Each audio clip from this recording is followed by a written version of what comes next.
Bismillahirrahmanirrahim. Assalamu alaikum. Peace be always with you. Welcome to Global Light Path.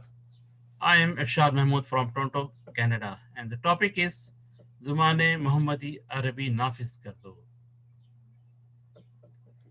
इसको समझने के लिए कुछ बातें पहले अर्ज कर दूं।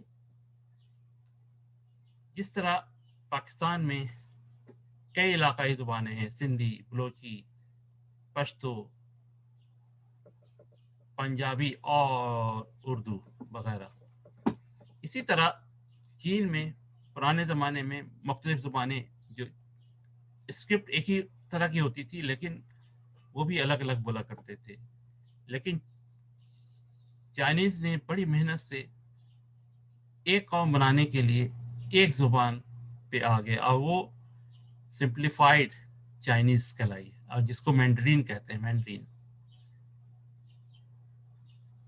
हांगकांग, वहाँ पे कैंटनीज बोली जाती, वो मैंड्रीन नहीं समझ पाते। लेकिन वहाँ पे भी अब क्योंकि वो चाइना का वापस हिस्सा मिल हो गया है, जो कि 100 साल ब्रिटिश के अंडर था, उसके बाद वापस चाइना में शामिल हो गया है। और वहाँ पे भी अब मैंड्रीन यानी सिंप्लीफाइड चाइनीज की कन्वर्शन तेजी से जा रही है। वहाँ वो एक कौम, एक जुबान, एक बन जा रही है। उम्मत मोहम्मदी में बड़ा अफसोस का मुकाम है कि हम समझते हैं कुछ और होता कुछ और है, और अपने आप को हम सब सही समझ रहते हैं। जापान की मिसाल दे रहे होते हैं। जापान अलग मुल्क है, चाइनीज नहीं, चाइना नहीं है। उम्मत का जब हम कहते हैं तो उम्मत की जुबान भी एक ही होनी चाहिए। हम आपस में बातें किस जुबान में कहेंगे? टर्किश से क्या हम उर्दू में बात करेंगे, या उनको उर्दू सिखाएंगे, या सऊदी अरब वालों को हम उर्दू सिखाएंगे ताकि हम उस पर बात कर सकें, या अंग्रेजी में? जब हम उम्मत की बात करते हैं तो वहाँ पे एक जुबान होना चाहिए ताकि हम आपस में कम्युनिकेट कर सकें और अपने ख्यालात का इजहार कर सकें। और सबसे बढ़ के हमें कुरान डायरेक्ट समझ में आ जाए। यहाँ पे मैं अकबर अल्लाह आबादी का एक शेर रखता हूँ। कैसे कैसे ऐसे वैसे हो गए, ऐसे वैसे कैसे कैसे हो गए।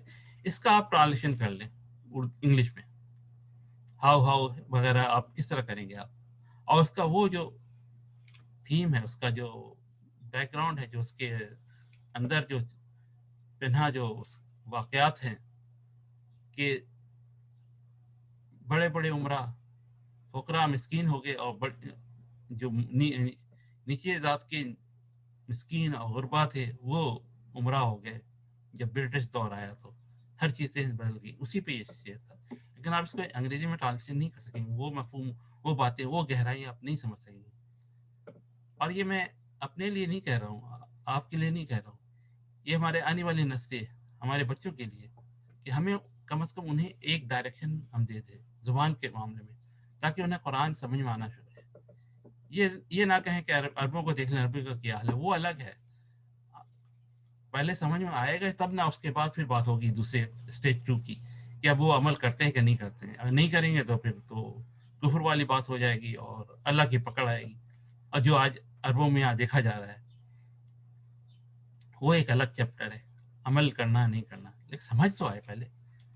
तो उस पर मैंने एक मुख्तसर सा लिखा है, अगर तुमको मौसम से अकीदत है, ज़ुबान मोहम्मदी नाफिज कर दो। पहले 10 साल स्कूलों में अरबी पढ़ाना शुरू कर दो, फिर अगले 5 साल कॉलेज और यूनिवर्सिटी में अरबी पढ़ाना शुरू कर दो, फिर अगले 5 सालों में पूरे मुल्क में अरबी नाफिज कर दो।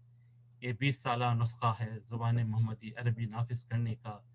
जल्द इस पे अमल कर लो अगर तुमको मोहम्मद से सल्लल्लाहु अलैहि वसल्लम से अकीदत है। ज़ुबान मोहम्मदी अरबी नाफिज कर दो। खिलाफत नाफिज करने की तरफ ये पहला कदम है। पुरानी अरबी ज़ुबान को जल्द अज जल्द कौमी ज़ुबान बना लो। यूँ तो तुम बहुत सी बातें सोशल मीडिया पे शेयर करते हो, इसे भी शेयर करके सवाब दारिन हासिल कर लो। अस्सलाम वालेकुम।